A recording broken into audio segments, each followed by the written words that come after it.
Sangatta kepada Bapak Mahfud Effendi MPDI disilahkan. Terima kasih Mas Muhammad.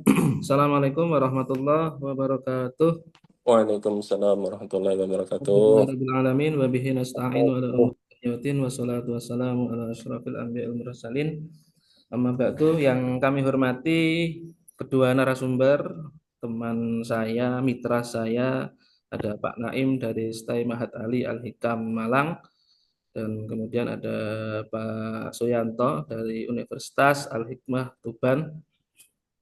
Kemudian yang kami hormati dosen pengampu mata kuliah dari STAI Sangatta. Artinya di mata kuliah ini kami memang mengagendakan sejak awal, yakni pada mata kuliah Kepemimpinan Pendidikan Islam yang diampu oleh Mas Muhammad MPD.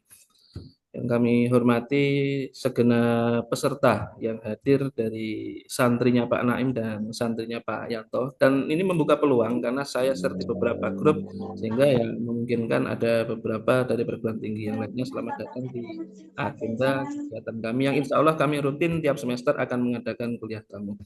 Alhamdulillah, pertama-tama mari kita panjatkan puji syukur kehadirat Allah Subhanahu wa taala pagi ini, pagi menjelang siang ya, bisa bersilaturahim, bisa bertatap maya di Zoom ini dalam agenda kuliah tamu. Merupakan sebuah agenda akademik dari kami yang insya Allah rutin tiap semester akan kami laksanakan terus. Dan mudah-mudahan ini menjadi awal, menjadi hal yang rutin atau menjadi agenda yang rutin yang bisa kita kolaborasi dengan banyak perguruan tinggi. Artinya saat ini kalau memang nanti ada dua institusi yang bergabung atau tiga institusi yang berkolaborasi, ke depan kita mungkin bisa lebih dari itu. Agar apa? Agar untuk implementasi kerjasama kita memang benar-benar berjalan, tidak hanya sekedar kerjasama, tapi memang sudah masuk ke tahapan implementasi. Kedua kalinya, salat serta salam semoga tetap terhaturkan kepada junjungan kita Nabi Agung Muhammad Sallallahu Alaihi Wasallam bi qauli Allahumma salli ala Sayyidina Muhammad qad hilati adriknya Rasulullah. Ketiga kalinya kami selaku Ketua Program Studi Manajemen Pendidikan Islam STAI Sangatta Kutai Timur mengucapkan ribuan terima kasih karena sudah menyempatkan waktunya bagi Pak Naem dan Pak Yanto. Saya yakin beliau-beliau ini pasti orang penting. Orang pusat, kalau bilangnya Pak Naim orang pusat ini. Beliau ini orang pusat, sehingga agenda itu sudah berjejer, padat merayap. Pak Yanto bilangnya di rumah teman. Kalau di rumah teman jelas, ini agenda, ada agenda. Artinya apa? Ini merupakan sebuah kesempatan yang luar biasa yang harus kami ucapkan terima kasih, yang harus kami apresiasi setinggi-tingginya karena dengan kesibukan beliau-beliau berdua telah menyempatkan untuk berbagi pengalaman, untuk berbagi pengetahuan tentang apa? Tentang kepemimpinan Islam. Kemudian saya juga terima kasih kepada dosen pengampu Mas Muhammad. Kita 2 semester, berarti 2 tahun ya melaksanakan kuliah tamu di mata kuliah yang sama. Nanti ini bisa berlanjut dan juga nanti kami dari pengelola prodi bisa merambah ke yang lain. Dulu pernah itu dengan Prof. Badruddin itu mata kuliah pesantren. Pernah juga sama Pak Sekjen, Pak Zainal itu mata kuliah saya profesi kependidikan. Artinya beberapa mata kuliah memang sudah sering kami laksanakan dan mudah-mudahan ini nanti berjalan lancar. Kalau bisa tambah lebih banyak.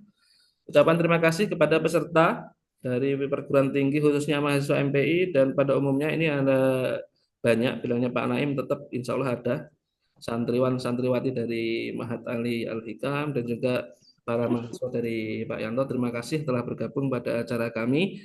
Ya, sebagai penutup harapan kami mudah-mudahan acara yang seperti ini, kolaborasi yang seperti ini dapat berjalan lancar, terus konsisten. Karena saat ini saya ingat pesan dari Bu Ketua, sekarang itu wajib untuk berkolaborasi. Mau tidak mau kita sebuah pengelola lembaga harus harus konsisten, harus terus untuk apa? Untuk mengadakan kegiatan-kegiatan yang basisnya tidak sendirian, tapi apa? Menggandeng mitra atau berkolaborasi dengan yang lain. Zamannya sekarang bukan kompetisi, tapi berkolaborasi. Mudah-mudahan apa yang menjadi harapan saya dan kita semua ini dapat terwujud untuk apa? Untuk diterapkan atau diimplementasikan di semester atau di waktu yang akan datang. Mungkin itu saja sambutan sambutan dari saya. Ucapkan terima kasih lagi kepada narasumber, peserta pengampu dan para peserta. Nanti mohon dimaksimalkan ya para peserta untuk menyimak atau mulai sekarang sudah mempersiapkan pertanyaan-pertanyaan yang nanti akan menjadi materi dari kedua narasumber. Demikian Mas Muhammad yang dapat saya sampaikan. Akhir kata, ihdinas siratal mustaqim, wallahul muwaffiq ila aqwamit thoriq. Wassalamualaikum warahmatullahi wabarakatuh. Waalaikumsalam warahmatullahi wabarakatuh. Disampaikan terima kasih kepada Pak Mahfud MPDI. Selanjutnya kita masuk kepada acara inti, ya, untuk mempersingkat waktu. Materi yang pertama yang akan disampaikan oleh Bapak Zaidun Naim. Ya, sebelum kita mulai, saya akan sedikit membacakan kurikulum vitae beliau ya. Beliau ini nama lengkap Bapak Zaidun Naim MPDI. Sekarang menjabat sebagai Kaprodi MPI Stai Al Hikmah Malang, Staima. Kalau Stai Sangatta Stai sini Staima Al Hikmah Malang ya. Riwayat pendidikan beliau S1 di Stai Ma'had Ali Al Hikam Malang. Mengabdi kembali ini berarti ini. S2 beliau di UIN Maulana Malik Ibrahim Malang, jurusan S1 S2 PAI. S3 beliau ongoing, lagi berjalan di UIN Maulana Malik Ibrahim Malang, ngambil prodi MPI. Nah, tentu sangat ahli di bidangnya beliau ini ya. Calon doktor MPI seperti itu. Oke, mungkin nanti bisa kita kirim CV-nya, bisa dibaca teman-teman sendiri untuk mempersingkat waktu kepada beliau, Bapak Zaidun Naim, dipersilahkan.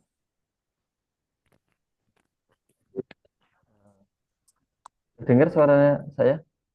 Dengar, Dengar, Pak? Pak? Jelas, Pak. Alhamdulillah ya. Tentang Ya, saya share materinya ya.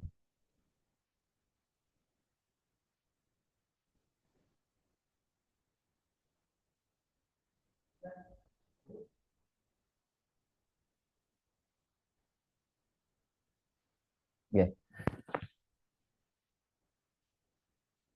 Assalamualaikum warahmatullahi wabarakatuh. Waalaikumsalam warahmatullahi wabarakatuh. Alhamdulillahirabbil alamin wassalatu wassalamu ala nabiyil mursalin sayyidina wa maulana Muhammadin wa ala alihi washabihi ajmain amma ba'du. Yang saya hormati Kaprodi MPI Stai Sangatta, Pak Mahfud Effendi, MPDI, rekan sejawat dan teman dan ya sama-sama berjuang di Prodi MPI di bawah naungan PPMPI. Juga rekan saya Pak Ahmad Suyanto MPDI ya, dari Universitas Al-Hikmah Indonesia, tepatnya di Tuban. Ya, kebetulan juga kalau saya itu kan kebetulan juga dari Tuban sebenarnya ya. Jadi tetangga dengan Pak Yanto ya. Cuma saya kesehariannya di Malang ya. Alhamdulillah juga bisa berjumpa secara langsung di kampus Universitas Al-Hikmah juga pernah. Cuma kalau di Pak Mahfud belum pernah ini. Nggak tahu kapan. Semoga ke depan bisa yang silaturahmi. diagendakan. Jauh. Yang kami hormati segenap Civitas Akademika Stai Sangatta, terutama moderator Pak Muhammad yang sudah memberikan waktu pada saya untuk memberikan materi. Yang saya hormati juga para peserta, baik dari mahasiswa Stai Sangatta, dari Ahlika maupun Alikmah, dan juga mungkin dari kampus lain, dari prodi lain di seluruh Indonesia. Syukur alhamdulillah kesempatan pagi hari ini kita bisa hadir walaupun secara virtual Zoom ya, dalam keadaan sehat walafiat. Kedua kalinya salawat salam kita haturkan kepada junjungan kita Nabi besar Muhammad SAW yang kita harapkan syafaat nanti akhirat kelak. Ya. Mohon izin saya menyampaikan materi. Ini mungkin saya khususkan bagi para mahasiswa ya. Kalau para dosen, saya sudah mahir ya. Jadi tidak bersifat menggurui. Ini saya khususkan kepada para mahasiswa saja ya. Tema saya tentang membangun kepemimpinan Islami di era digital ya. Sebenarnya judul ini bisa terjawab dengan adanya kegiatan ini ya. Contohnya Pak Mahfud. Pak Mahfud ini seorang pemimpin di Prodi ya. Nah, beliau memanfaatkan era digital ini ya. Zoom ini bagian dari era digital. Ya, sebenarnya ini contoh konkret ya, dan ini selesai sebenarnya. Kalau dari melihat contoh apa yang dilakukan Pak Mahfud ini sudah diimplementasikan ya. Nah, tapi lebih jauh coba saya akan memaparkan materinya. Jadi kita di prolog, di pendahuluan, tentu kita tidak asing dan tentunya mengenal era digital, di mana ini merupakan sejarah ya. Jadi periode sejarah bagi manusia, aktivitas kehidupan, pekerjaan, komunikasi, informasi dipengaruhi dan didominasi teknologi digital. Ya, sekarang kita merasakan ya, jadi tidak bisa mengelakkan ya, bagaimana dominasi teknologi ini sangat mendominasi betul di kehidupan kita sehari-hari. Ya, contoh kecil komunikasi saja kita memakai ya teknologi digital, HP ataupun juga Zoom untuk berkomunikasi secara virtual. Ya, pekerjaan juga ya, informasi apapun kita ada di genggaman kita sehari-hari, yakni ada di HP. Ini juga salah satu teknologi. Ya, kalau kita tanya ciri-cirinya ya banyak sekali ya. Jadi ini tidak hanya HP, komputer, internet, perangkat ya, mobil ya. Dan yang sekarang marak adalah AI, kecerdasan buatan ya, dan sebagainya. Nah, ini tentunya membawa dampak signifikan ya terhadap aspek kehidupan termasuk seni kepemimpinan. Nah, makanya sekarang kepemimpinan ini tidak terpaku tradisional, artinya harus ketemu sama bawahnya, tapi bisa memanfaatkan teknologi digital. Contohnya rapat koordinasi, bisa juga memakai Zoom misalkan. Ya, pengambilan keputusan juga tidak mengharuskan harus ketemu ya. Apalagi mungkin kalau pemimpinnya mobilitas tinggi. Jadi dimanapun bisa memberikan arahan, memberikan petunjuk kepada bawahan. Nah, ini secara langsung juga berpengaruh ya. Dan ini juga harus dipahami oleh seorang pemimpin. Ya. Dalam konteks Islam, jadi kepemimpinan tidak hanya peran administratif ya, tapi juga amanah spiritual dan sosial yang harus dijalankan dengan nilai profetik, dengan nilai-nilai yang sudah dicontohkan oleh Nabi kita, Nabi Muhammad SAW. Jadi ini tanggung jawab besar ya, apalagi kita di Indonesia dengan musim terbanyak. Ya, bagaimana seorang pemimpin dengan nilai-nilai Islam, artinya nilai-nilai profetik ini yang sudah diajarkan oleh Nabi ini bisa membawa kemanfaatan ketika memimpin. Ya. Nah, kepemimpinan Islam ini mengandung unsur tanggung jawab dunia dan akhirat. Nah, maka ini tanggung jawab besar seorang pemimpin ini tidak hanya di dunia, nanti di akhirat. Jadi pertanggungjawabannya bagaimana ketika dia memimpin di dunia, apalagi menjabat ya, menjabat itu nantinya bisa dipertanggungjawabkan ya kelak di akhirat apa yang menjadi tanggung jawabnya ketika memimpin di suatu daerah misalkan karena menjadi seorang publik figur seorang pejabat ya mana harus benar-benar bisa amanah jujur dan lain sebagainya ya, sehingga penting bagi umat Islam memahami membangun kepemimpinan yang kontekstual dengan era digital tanpa mengorbankan nilai-nilai ruhiyah dan akal Islam. Jadi walaupun dengan era digital ini pemimpin tetap bisa menjalankannya tanpa mengorbankan ruhiyah dan akhlak Islami. Artinya moralitas tetap harus dikedepankan, nilai-nilai spiritual tetap dikedepankan, walaupun dengan kondisi era digital yang mungkin banyak sekali godaannya, tantangannya. Nah, kalau kita bicara konsep kepemimpinan yang sudah dijelaskan di dalam surat Al-Baqarah ya, yang pada intinya bahwa di surat ini adalah bagaimana seorang pemimpin. Nah, ini dijelaskan di sini, sesungguhnya aku menjadikan engkau ya sebagai pemimpin. Nah, ini firman Allah ya kepada Nabi Ibrahim. Artinya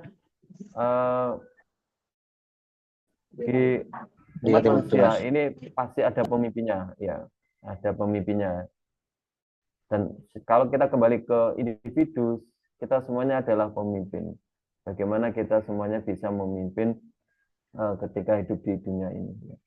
Kemudian hadis Nabi juga, ya, kulukum ra'in wa kulukum mas'ulun an ra'iyatihi. Setiap kalian adalah pemimpin dan setiap diri kalian akan diminta pertanggungjawaban. Nah, ini tadi mempertegas bahwa kita semuanya adalah pemimpin dan kita akan diminta pertanggungjawabannya. Ya. Nah, jadi skala skup kecil adalah secara individu ini adalah pemimpin, skala besar mungkin dia menjabat seorang pejabat dan sebagainya. Nah, ini juga pemimpin dan ini juga akan dimintai pertanggungjawabannya di akhirat. Makanya ciri-ciri yang menjadikan seorang pemimpin ini memiliki ciri kepemimpinan Islami adalah amanah, adil, sidik, fatonah, tabligh, dan uswah. Ya. Ini yang dicontohkan oleh Nabi kita. Jadi 5 hal ini jika kita mampu melaksanakan, maka ini menunjukkan kepemimpinan yang Islami. Nah, bagaimana ketika kita di era digital ini, tantangan bagaimana seorang pemimpin, ada beberapa tantangan ya, disinformasi dan hoax ya. Ini sangat kita rasakan ya, bagaimana di era digital ini banyak sekali berseliweran ya, banyak sekali berita-berita hoax dan sebagainya. Nah, maka ini juga berpengaruh kepada trust, kepercayaan publik ya, dan juga bisa memecah belah umat ya. Sehingga ini harus kita sikapi dengan betul, dan kita sebagai umat ini juga bagaimana kita bisa memilah dan memilih, memfilter informasi itu. Jadi tidak mudah terhasut dengan informasi yang tidak benar ya. Kemudian budaya instan dan hedonisme digital. Nah, ini kalau kita lihat di era sekarang itu banyak sekali mungkin beberapa orang itu pengen cepat viral ya. Tapi kadang-kadang sangat ironis, tidak memandang atau kurang memperhatikan etika ya, itu baik apa enggak, yang penting dia itu viral. Nah, itu juga menjadi tantangan apalagi seorang pemimpin, bagaimana ya tidak viral gara-gara sesuatu hal yang buruk ya. Kalau tahu viral itu viral yang memang sesuai dengan norma-norma ya. Ya, tidak malah justru viral karena suatu keburukan ya.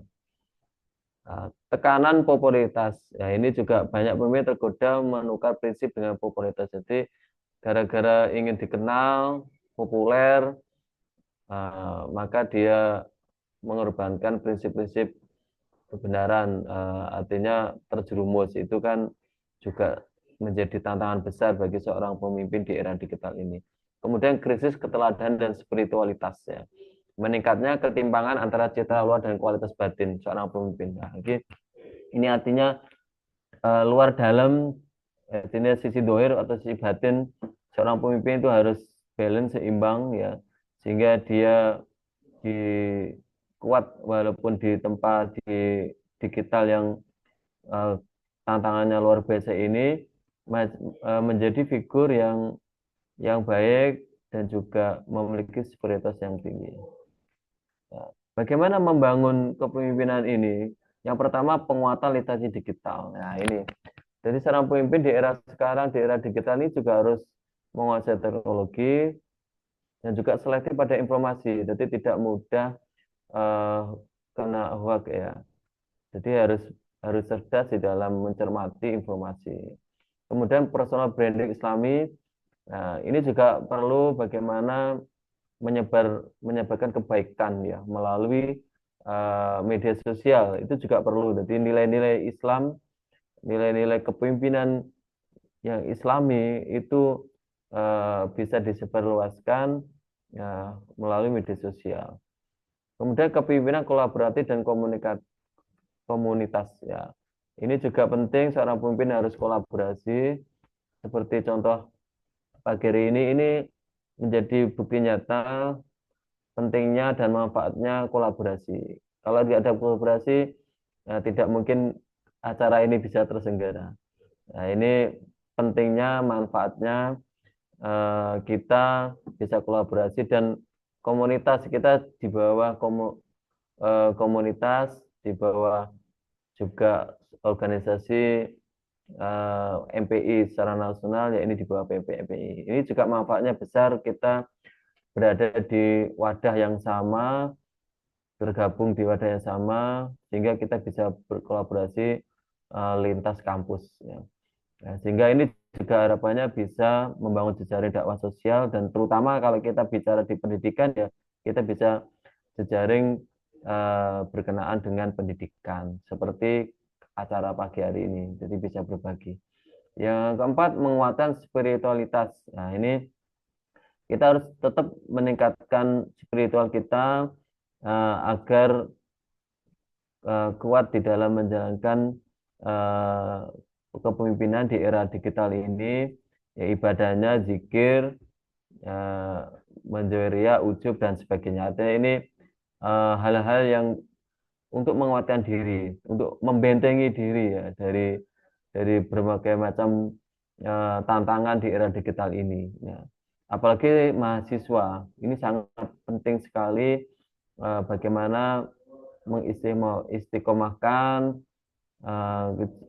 sholat berjamaahnya, zikirnya, terutama juga membaca Al-Quran. Ini juga benteng pertahanan menghadapi era digital, era media sosial. Itu kalau tidak dibentengi ini riskan jebol atau riskan terpengaruh, betul ya. Nah, ini benteng pertahanannya ya melalui amalia-amalia agama ya.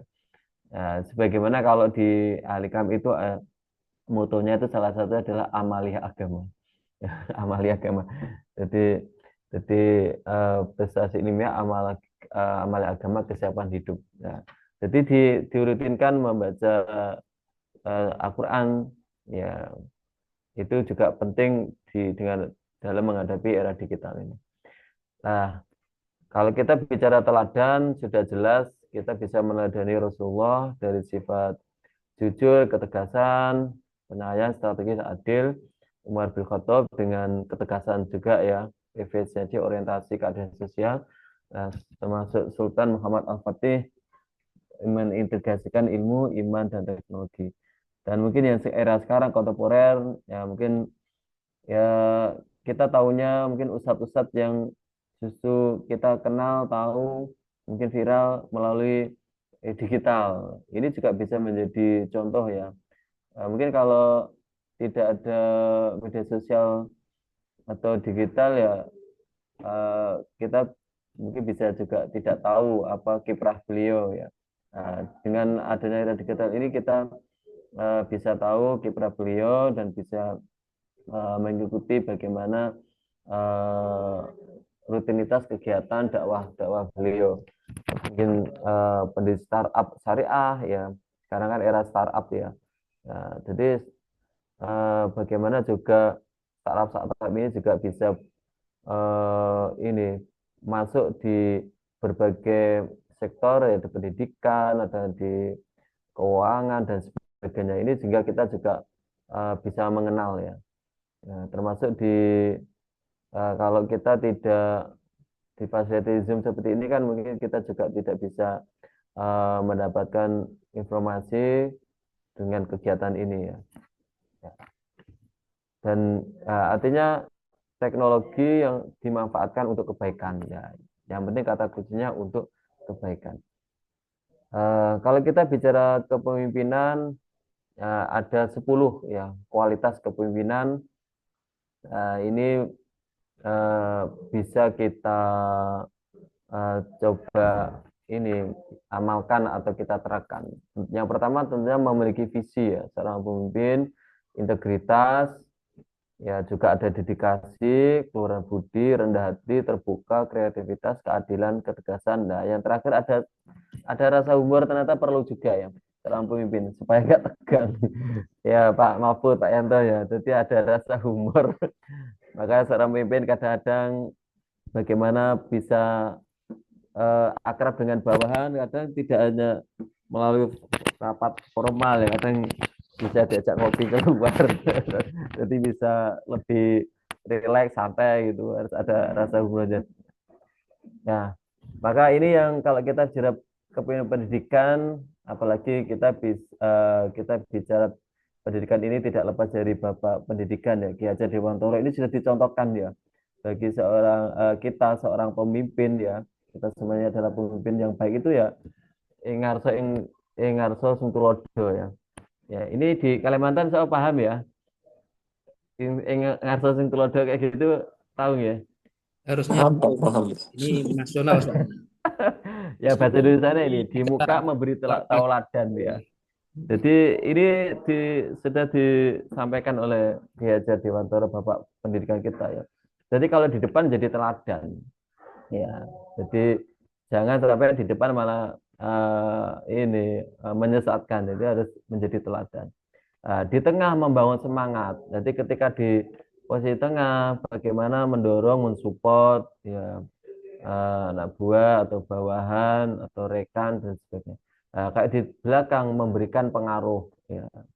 Jadi walaupun posisi kita di belakang, ya artinya mungkin waktu acara itu tidak harus tampil di depan sebenarnya. Di belakang ya bagaimana bisa memberikan pengaruh kepada yang lain untuk lebih maju ya.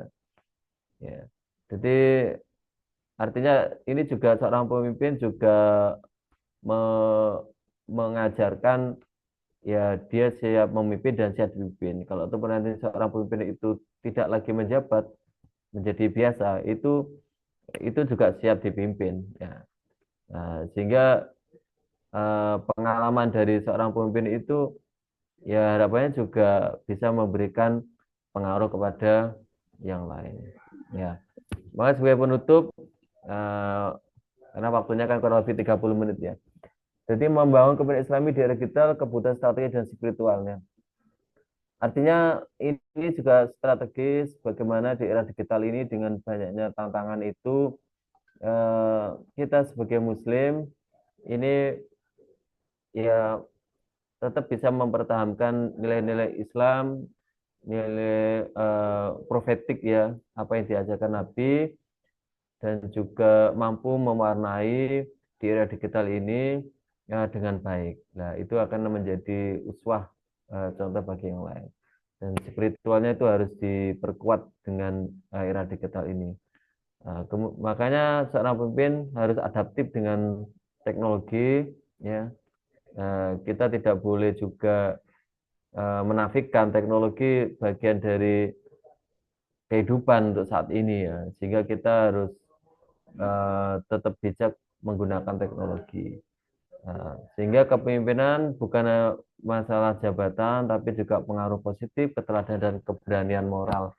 Ini bagaimana memberikan contoh moralitas yang baik kepada orang lain.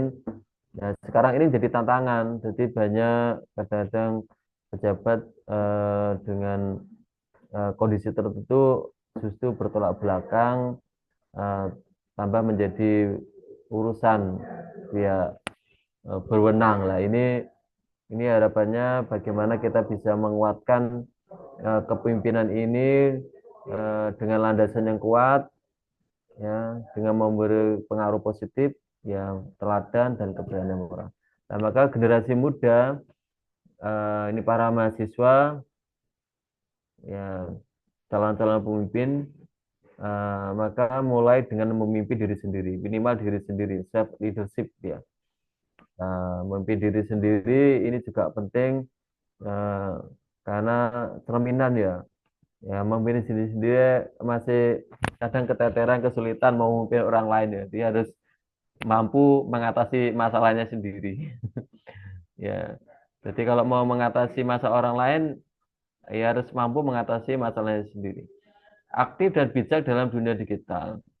Ya, walaupun dunia digital ini dengan banyak tantangan itu tetap bisa kita manfaatkan dengan benar.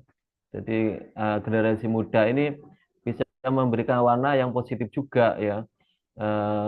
Bisa menjadi saluran apa dakwah dan juga tentunya ini mewarnai kualitas ya, kualitas eh, di digital di dunia digital artinya dengan mungkin dengan berbagai kegiatan positif dari sisi pendidikan ya, kegiatan mahasiswa sisi pendidikan ini kan bisa diupload di digital sehingga eh, isinya tidak hanya hiburan aja tapi juga nilai pendidikan di situ masuk. Nah, ini juga menjadi warna yang bagus bagi ini anak muda.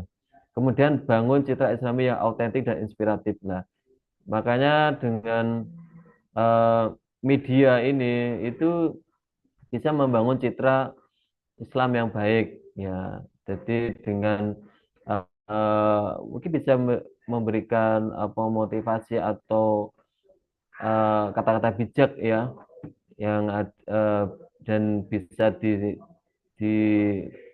eh, disaksikan, dilihat di media sosial ya, dan akhirnya bisa memberikan inspiratif anak-anak muda yang lain ya, mungkin dari pengalaman pendidikannya, pengalaman kehidupan keseharian ya, yang itu memiliki nilai-nilai Islami, artinya menjadi contoh untuk generasi muda yang lainnya.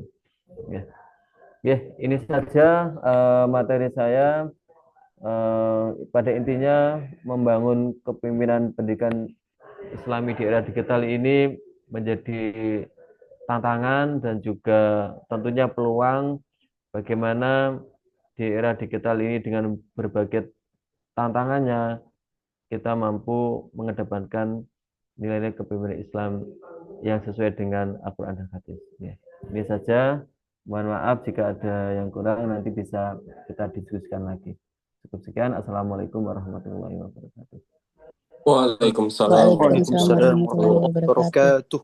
disampaikan terima kasih kepada Pak Zaidun Naim. Materi yang sangat menarik. Mungkin nanti kawan-kawan bisa dicatat dulu pertanyaannya. Kita nanti akan diskusi pada sesi tanya jawab ya. Untuk materi yang kedua akan disampaikan oleh Pak Ahmad Suyanto, SPD MPD. Beliau adalah Kaprodi MPI Universitas Al-Hikmah Indonesia, Tuban. Kok yang pertama tadi itu Al-Hikam, ini Al-Hikmah. Saya hampir-hampir salah sebut ini Pak. Tak kirain sama, ternyata berbeda. Ya, untuk mempersingkat waktu kepada Bapak Ahmad Suyanto MPD, disilakan.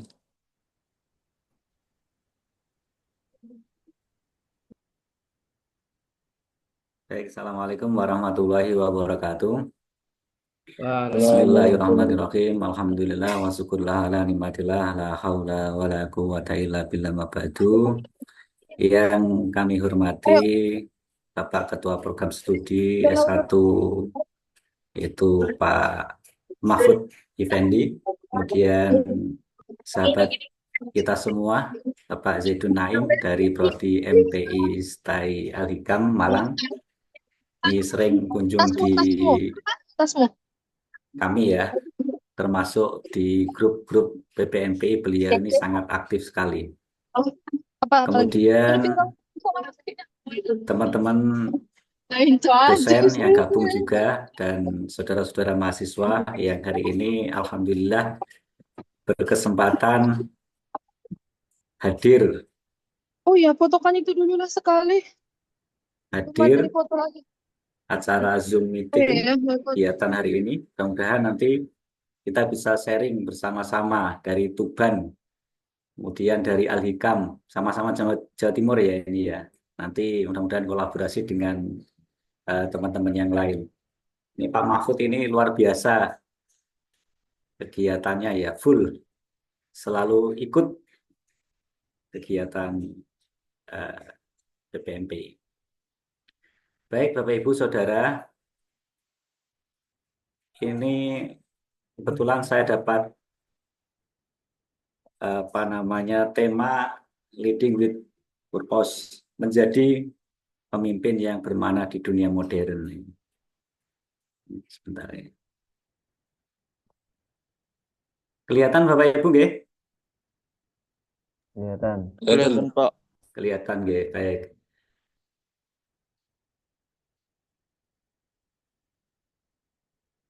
Nah, di konteks modern saat ini, karena dunia modern itu perubahan sangat cepat, teknologi, budaya, dan harapan sosial juga cepat. Oleh sebab itu, teman-teman khususnya yang S1 ya, ini mahasiswa teman-teman S1 MPI, harus selalu meningkatkan kualitas dan kemampuan, tadi sudah disampaikan oleh Pak Zaidun, keterampilan digitalnya literasi digitalnya harus ditingkatkan.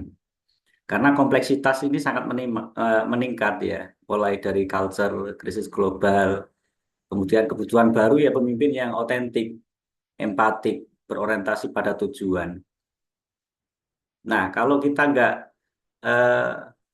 mempersiapkan diri sendiri, nanti repot. Ada juga pemimpin-pemimpin yang ujuk-ujuk, oh tiba-tiba saya ditunjuk jadi. Nah, sebenarnya teman-teman ini perlu tahu ini sebenarnya. Saya ini loh, Bapak pemateri ini sebenarnya Kaprodi MPI.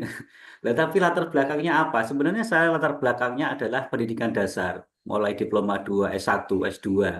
Kemungkinan nanti S3 juga nanti saya ambil di Dikdas. Ini proses ya.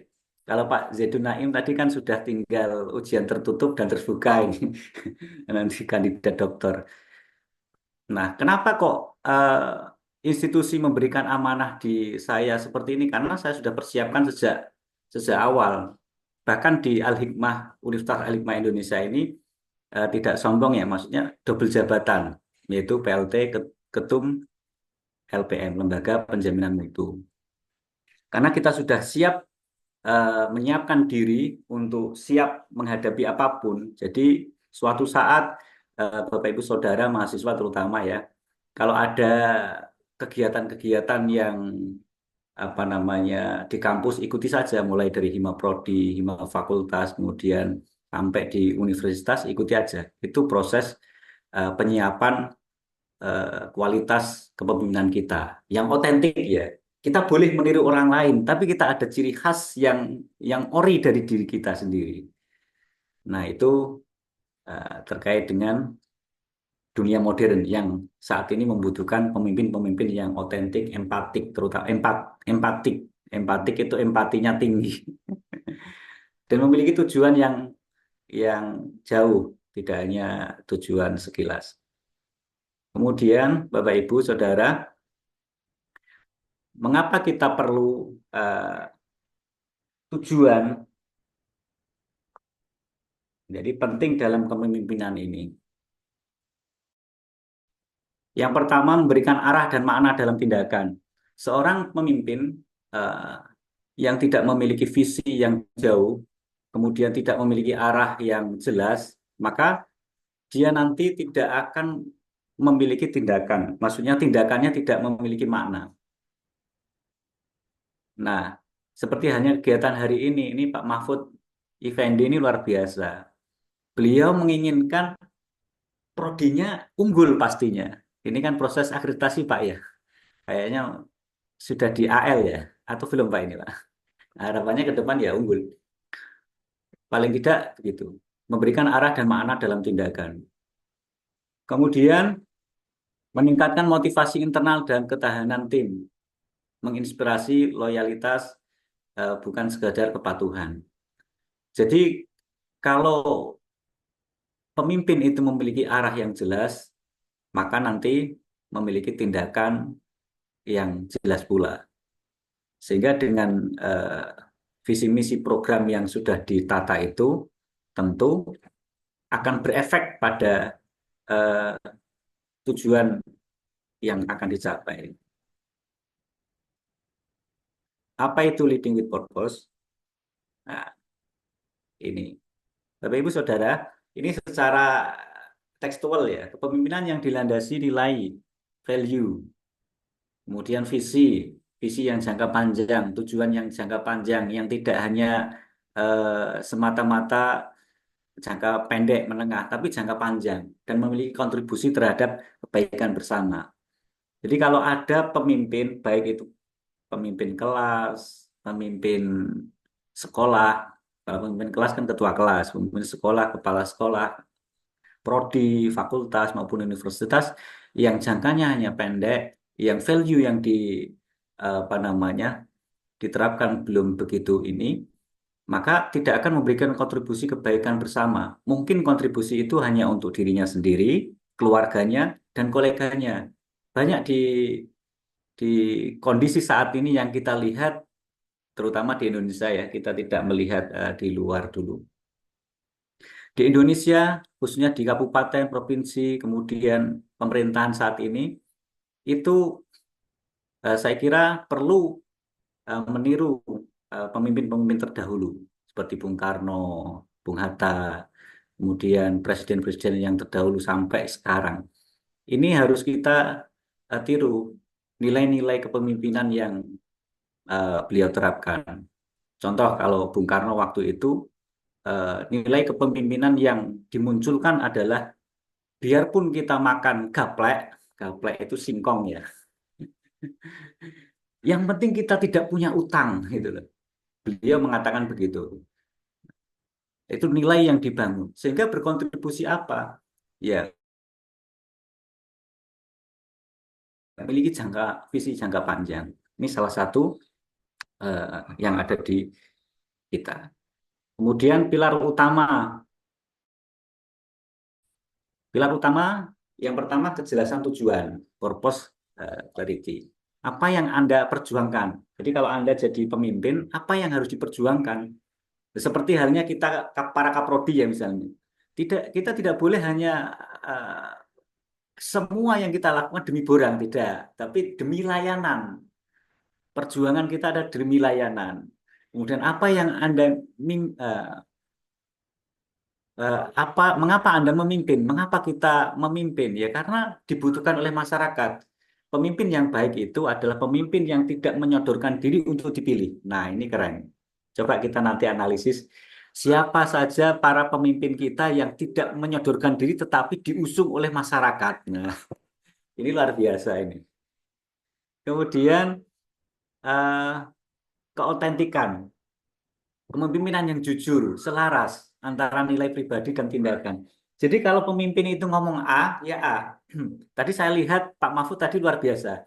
Beliau mengatakan kita akan kegiatan ini 0900 Wita. Saya lihat jarak antara Wita dengan WIB, oh itu 1 jam lebih maju. Pak, ini jangan lupa. Oh siap. Nah, saya jam 8 tadi sudah siap dan beliau juga sudah siap. Itu artinya kan luar biasa. Tingkat kejujuran antara surat yang diberikan dengan tindakan beliau. Wah, biasanya kan molor ya, maaf ya Bapak Ibu. Jadi ada kegiatan yang molor, kita diundang pukul 08.00, kita baru misalnya mulai jam 9. Nah ini ya kan luar biasa, jangan sampai ke arah sana. Kemudian empati, koneksi manusia, empati, human connection. Membangun hubungan dengan hati, bukan hanya otoritas. Kalau relasi sih banyak gampang ya, tapi kalau membangun hubungan dengan hati, dengan apa ya, dengan perasaan yang tulus, itu kadang agak susah. Kadang orang berteman hanya ingin ini itu. Kadang kita berelasi hanya ingin ini. Tapi kurangnya empati. Nah, mudah-mudahan dengan 5 pilar ini, maka tujuan kepemimpinan yang kita ini kan akan tercapai. Kemudian keberanian. Berani mengambil keputusan yang benar meski tidak populer. Banyak pemimpin-pemimpin tokoh-tokoh yang ada di Indonesia ini yang berani mengambil keputusan yang benar meski tidak populer. Terkadang kan demi pencitraan. Nah, ini kadang repot. Saudara-saudara nanti jika saudara mahasiswa yang ikut Zoom meeting ini misalnya jadi nanti ketua BEM, jangan hanya pencitraan aja. Pak, sebentar Mas, tolong saya difoto dulu. Nah, ini tapi tindakannya nol ini jangan. Kemudian dampak nyata, real impact, fokus pada hasil yang bermanfaat, bukan hanya hasil yang menguntungkan.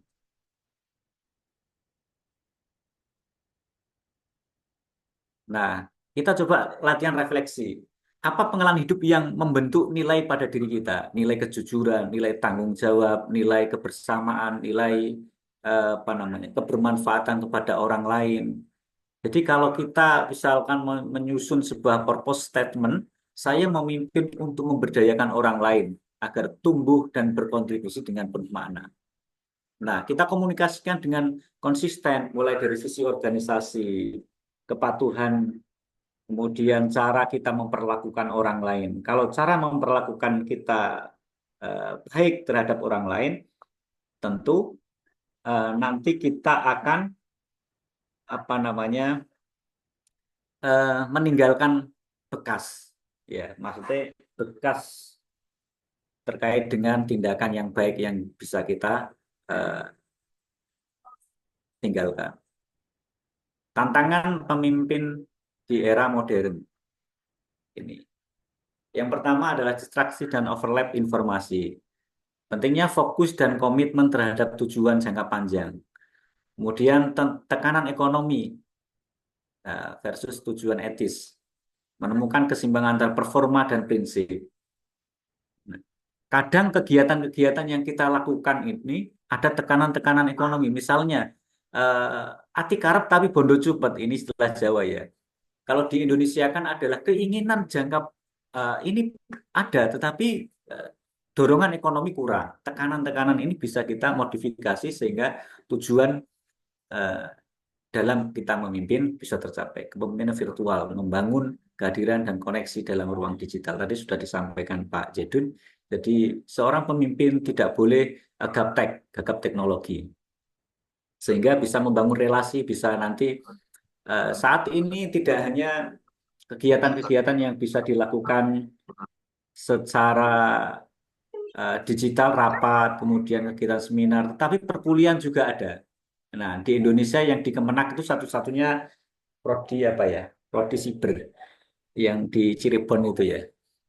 Nah, seandainya hampir separuh dari kampus kita, kampus Kemenak bisa menjadikan perkuliahan apa ya? Perkuliahan dengan model e-learning, kemudian digital ini kemungkinan banyak ya bisa kita apa namanya galang, kita tarik mahasiswa dari luar Jawa ke sini ya cross mahasiswa, pertukaran mahasiswa juga bisa. Baik, Bapak Ibu Saudara, kemudian yang selanjutnya adalah studi kasus dan inspirasi.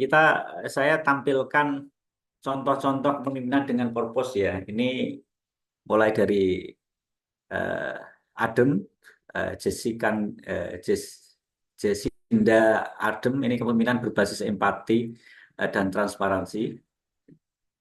Ini luar biasa ini. Yang mengedepankan pada empati, kemanusiaan. Kemudian kita juga tahu ini pendiri Patagonia.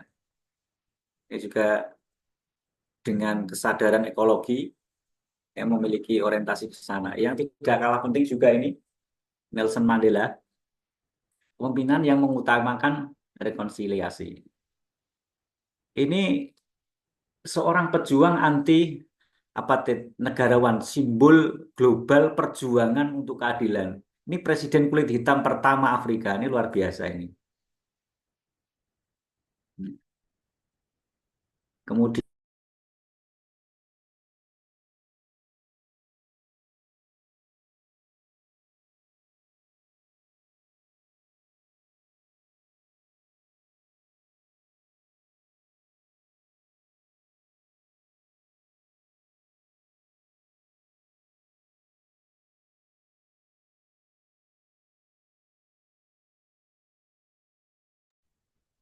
Halo Pak Yanto.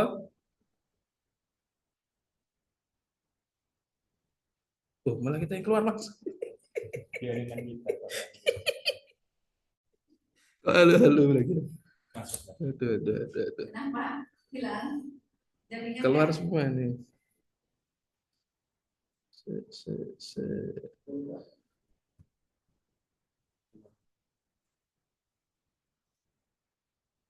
Oh, jaringan kita Pak. No internet.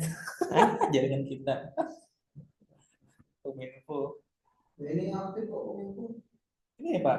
Cek Pak. No internet. Saya cek itu.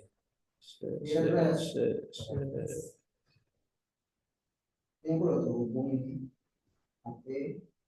Terhubung tapi kita cek no internet Pak.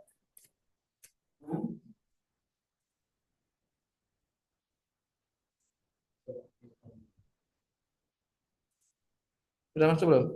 Belum. Makanya kok halo-halo kirain saya. Start saja. Start saja.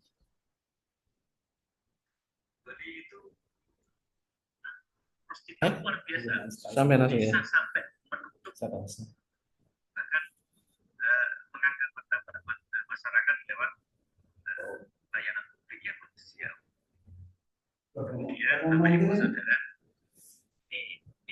Habis, komputer tidak terhubung. Kontrol keadaan. Apanya? Ininya, rekamnya. Rekamnya. Iya. Itu sampai sudah masuk kan? Nah, ini tuh langsung masuk.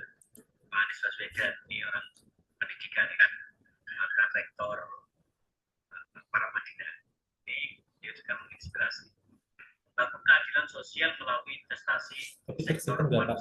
Harusnya tersimpan kalau selesai semuanya. Kalau ketutup biasanya langsung distract itu kita apa?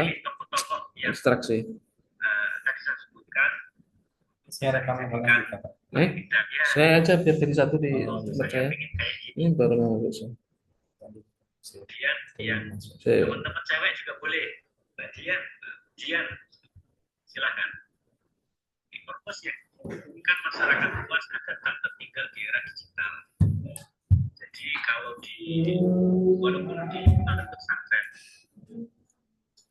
Emang kok cepat dong?